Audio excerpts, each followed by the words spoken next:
Coming up, snow days. We can play in the snow all day and go sledding. I get to stay home and cuddle my dog all day. The winter weather forcing schools to close as millions across the country are hit with heavy snow and record frigid temperatures this week. We'll take a look at what the wind chill means. Then kid governors, these young leaders are taking office with some big ideas. I wanted to run for governor to learn about civics and help create a change in our community by creating a plan to act on climate change. My name is Coyote Martinez, and my platform is school safety. My issue is animal testing. My platform is to make New Hampshire the 13th state to ban animal testing. Plus, Saquon Barkley will be here to talk about his team's Super Bowl win, being a dad, and so much more. What advice would you give to your 10-year-old self? Will be the advice that my parents was giving to me. Whatever you want to accomplish in this world, you can do. And then something I've learned a little later on in my life, shoot for the stars, land on the moon. So don't let anyone tell you your dream is too small, or you just keep dreaming bigger and just keep working for anything you want. And it's a boy. We're at the zoo with our picture of the week. This is NBC Nightly News, Kids Edition. Welcome back to Nightly News Kids Edition. I'm Lester Holt. It is great to be with you. We have a terrific lineup ahead, including a look at the beautiful snow moon. Plus, did you know that animals have to go see the dentist and get their teeth cleaned just like you? We'll see how a team at Zoo Miami cared for one panther. And a bit later on, Philadelphia Eagles running back Saquon Barkley joins us. I'm really thankful that you've been caring for your whole family, and I know you're going to win. But if you don't, that is okay. I'll always love you. Your daughter left a voicemail. It was so cute. If you were to leave her a voicemail back, what would you say? I think I'll start off by letting her know how much Daddy loves her, how much both her parents love her and her brother, and that this world is hers for the taking. But first, let's begin with the cold front millions of people are experiencing right now. Snowstorms and below zero temperatures are hitting parts of the country this week. And you may have heard your local forecaster on the news talking about something called the wind chill. Our good friend meteorologist Dylan Dreyer has more now on the wind chill and how it affects our bodies.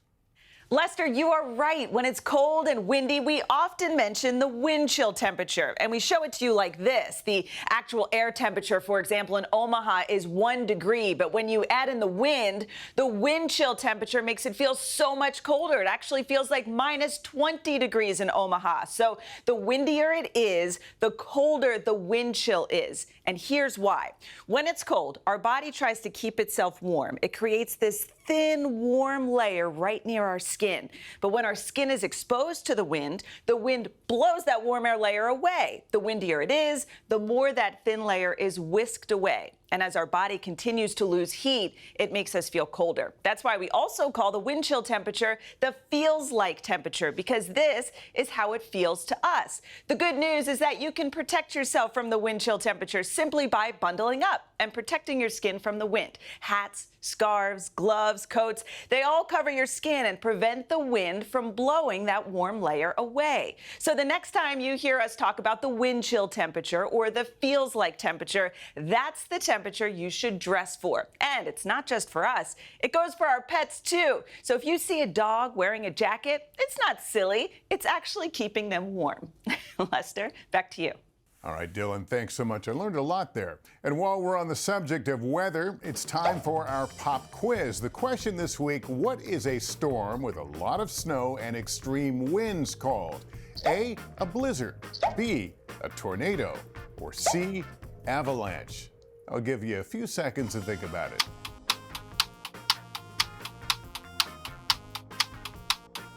Okay, time's up. The answer is A, blizzard. Blizzards are snowstorms with winds higher than 35 miles an hour and visibility, meaning how far you can see, of less than a quarter mile. Not fun to drive in that kind of weather. And speaking of winter, February's snow moon lit up the night sky last week. The full moon named the snow moon after the heavy snow that tends to fall in the winter. It dazzled sky watchers across the country and around the world. These images are awfully stunning, aren't they? All right, turning now to our Inspiring Kids series, 3 fifth graders recently took on a new role in their home states. Kid Governor. There is such a thing. The Kid Governors were recently elected by their classmates and sworn into office. It's all part of a program to educate kids about government and get them involved. Let's get details from our friend Laura Jarrett. And so long as you continue a citizen thereof. Just a few weeks ago, the newest group of young leaders were sworn in. The 2025 Oregon Kid Governor is Rosie. Jade Adams is our new Kid Governor. Kid Governors, elected by their fellow fifth graders in Connecticut, Oregon, and New Hampshire. Kid Governor is like a big program where it teaches kids how to be a leader. I wanted to run for Kid Governor to learn about civics and help create a change in our community by creating a plan to act on climate change. The idea behind the Kid Governor program: get kids involved and excited about civics, which is the study of rights and responsibilities of citizens. The goal? To teach students important lessons about state government, voting, and elections. Some kids in my class, they were like, if you become the Kid Governor, you've got to have like a day where we have a pizza party.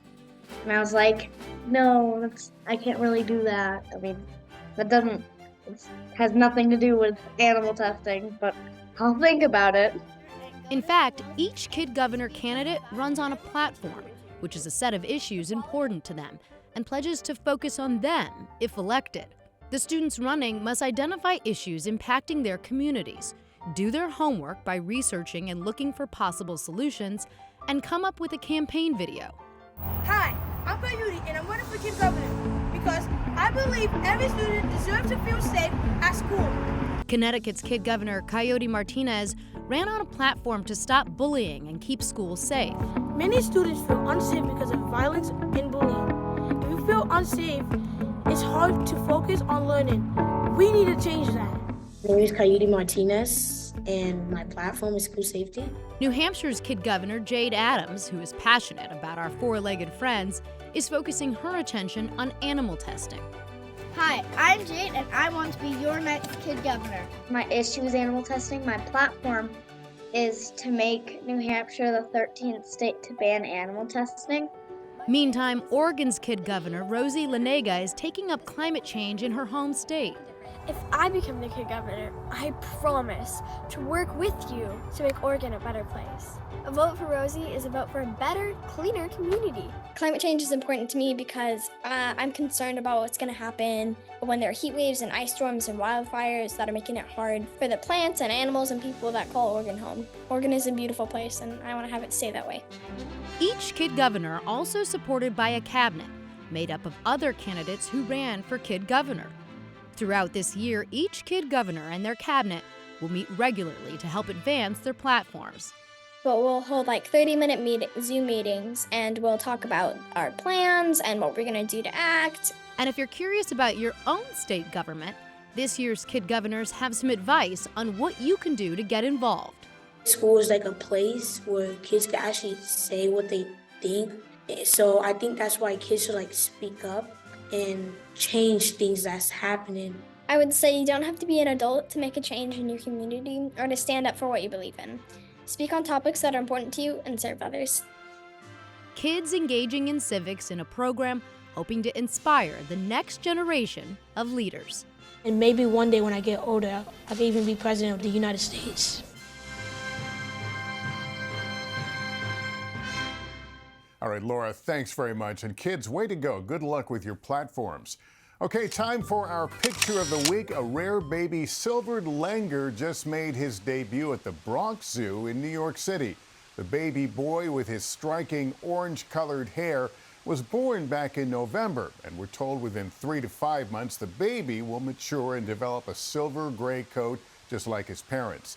In the meantime, he's been busy with Mom, as well as the other female langurs at the Bronx Zoo, who have pitched in to take care of the little guy. Silvered langurs are classified as a vulnerable species in the wild, just one level above endangered, making the birth of this little langur great news for his species. Hey, let's head to Florida now for a story that caught our eye about a panther who, just like you, had to pay a visit to the dentist recently. Let's get details from our friend Ann Thompson. Whether you like it or not, visits to the doctor and dentist's offices are part of life. But did you know that's also true for zoo animals? So what we do here at the zoo is we do a preventative medicine program where we bring them into the hospital and we get them checked up. We do x-rays on them, we check their blood, we check their urine, and they go to the dentist. These types of measures are preventative measures. Just like when you go to your pediatrician or you go to your dentist and you have your teeth clean, you make sure you have no cavities, it's the same thing we do with the Panther. Last month, Mahala, a Florida Panther who lives at Zoo Miami, went in for her regular checkup. Since Mahala is a big cat, doctors gave her something called an anesthetic. That's a medicine that prevents pain and discomfort during medical procedures. Mahala did very well. She was trained to come up and voluntarily take the anesthetic that puts her to sleep. So she just went right to sleep and she was very calm and relaxed. She really doesn't know what's going on. She's kind of fast asleep during the whole procedure. When it's all over, we remove the anesthesia and she slowly wakes up and she slowly gets her bearings. And as of today, she's doing just perfectly. Mahala also had her teeth cleaned, which is really important for carnivores. The dentist is such an important part of this. People don't realize how important dental health is to animals. Even your pet dog or cat needs to have dental health when they go to the veterinarian. We go in there and clean her teeth because dental infections can lead to very, very serious illnesses. Mahala is a Florida Panther, the state mammal of Florida. This species is considered to be the most endangered cat in the United States. The Florida Panther is very similar to the western cougar or mountain lion.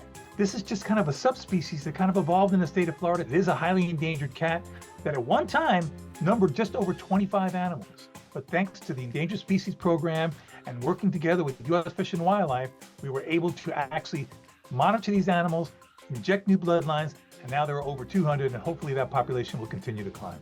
A big reason to ensure Mahala stays in tip-top shape and continues to be happy and healthy at Zoo Miami.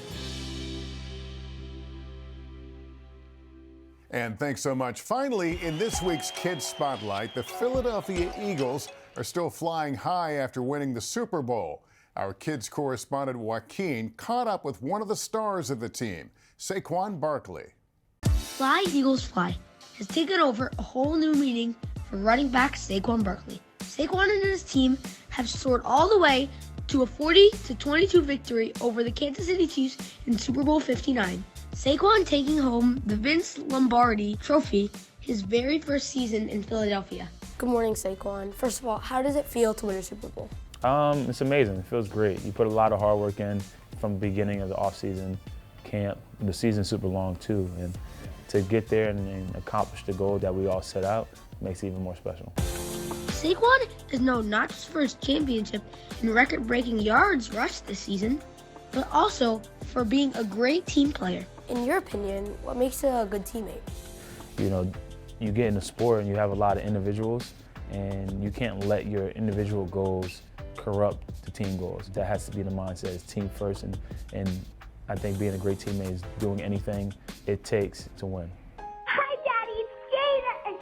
Just to protect you for your big game. I'm really hope we win. Saquon's 6-year-old daughter is one of his biggest fans. She left him a message before the Super Bowl game, and it went viral. I'm really thankful that you've been caring for your whole family, and I know you're going to win. But if you don't, that is okay. I'll always love you. Your daughter left a voicemail. It was so cute. If you were to leave her a voicemail back, what would you say? I think I'll start off by letting her know how much Daddy loves her, how much both her parents love her and her brother, and that this world is her for the taking. She has a special heart, she's a special person, and anything she wants to accomplish in this world, she can. And I believe the kind of person she is already, the impact she has on people already at a young age, she's only going to continue to grow and make a change in this world. Can I get a kiss? Mwah. Saquon seems like such a great dad and such an amazing athlete. I wondered what else he's good at. If you weren't a football player, what job would you have? I would like to be on TV. Maybe a little bit acting, but mostly, on TV, whether it's talking about politics or talking about sports. I've always said I can't play football forever, but I could talk about it for a very long time. Saquon credits a lot of his success this year to his strong belief system. You mentioned this season you were most tapped in with your faith. How do you think your love with God helped you in such a big game? I think it helped me a lot, not with just only the big game, but throughout the whole year. I've said it before, I don't think it's an accident. The more that I've tapped into my faith, I have the best year of my career. It just all comes back to just understanding that you can relax, stop trying to control everything, and just let go and let God. As a 10-year-old myself, one last question. What advice would you give to your 10-year-old self? Will be the advice that my parents was giving to me. Whatever you want to accomplish in this world, you can do. And then something I've learned a little later on in my life, shoot for the stars, land on the moon. So don't let anyone tell you your dream is too small, or you just keep dreaming bigger and just keep working for anything you want. For Nightly News Kids Edition, I'm Joaquin. Back to you, Lester.